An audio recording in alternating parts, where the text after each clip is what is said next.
Everybody, welcome to your Module 9 overview video. This one is going to be super short because we have not a very big week ahead of us. So this is just the week of your final exam. I'm going to be posting that link soon, but a few things I want to talk about before we get to that.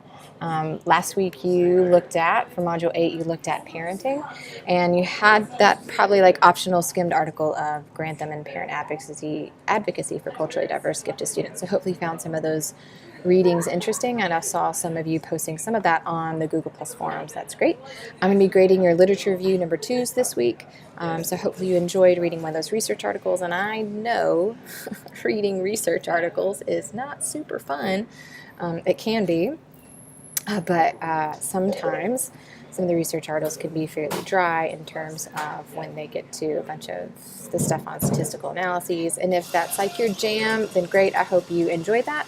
But if not, I'm not quizzing you on if you understand the analysis procedures, but more about the context of the study and some of the findings and some of the implications, and then how you can relay that information to your classroom. So overall, great job on your creativity assignments, the partner assignments that you did, where you were looking at the positive and negative traits of some of those characteristics. There was some confusion. Overall, everybody did great, but there are a few of you who I just encourage you to go back and rework them, because I think you were getting confused on thinking of like a consequence of the example that you used in the positive column, and wasn't necessarily considering how the characteristics of creativity could be seen in a negative light. So hopefully some of that provided some clarification for you. I am going to go over or give you 2 examples. These are from Shanna and Grace's submission, just to give you an overall idea of something that I thought was really great. They provided what I'm going to consider an exemplar submission. So in the flexibility and skill and decision-making category for positive manifestations they had, this can definitely be helpful when it comes to prioritizing, especially homework. Knowing that you need to get 4 hours of homework done in 3 hours and being able to be flexible in what items you get done is really helpful, which is definitely a strength, a positive behavior or a positive trait that can come from that type of creativity skill or strength. And another positive one, these students can often grasp difficult concepts, such as multiple competing interpretations of literature, due to their ability to understand these options are not mutually exclusive. So you can see that their examples are fairly general, like you can apply those across multiple subject areas, and here they gave a small example of literature, which you can see how it can be easily transferable to some of your other things.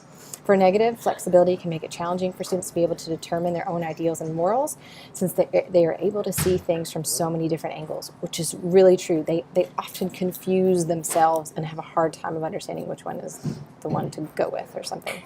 Another negative one is students may become overwhelmed by the amount of options when they're given freedom in an assignment.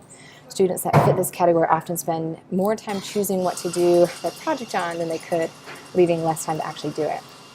And last one, for visualization, they had these 2 positive examples.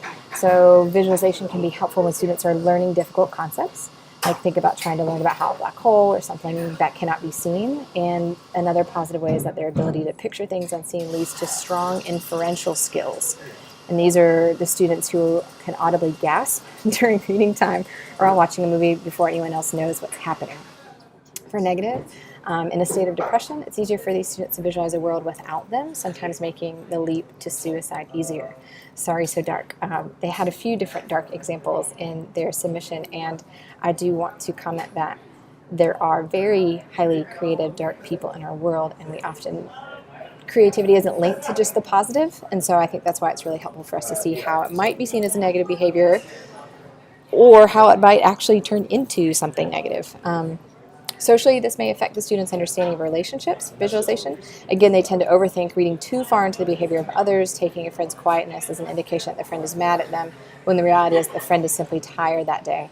And so that's you can see how that's kind of extrapolation of visualization, but how it's somewhat connected in terms of like visualizing what is actually happening in this scenario. Anyways, I thought those are really good examples. Your Google Plus form contributions, you've only got 2 more weeks to make sure you get however many you want. I mean, look at your grade sheet and decide how many points you need and prioritize accordingly. But just a quick reminder that those are there. For Module 9, that's due October 8th, next Monday night at midnight, you have your final exam. So I'm linking it on the website. I'm actually going to just link it. I'm doing this video on Monday. I'm going to go ahead and link it now so you have an extra day if you really want it. It's open book, open resource. It's not timed, but you only have one submission allowed.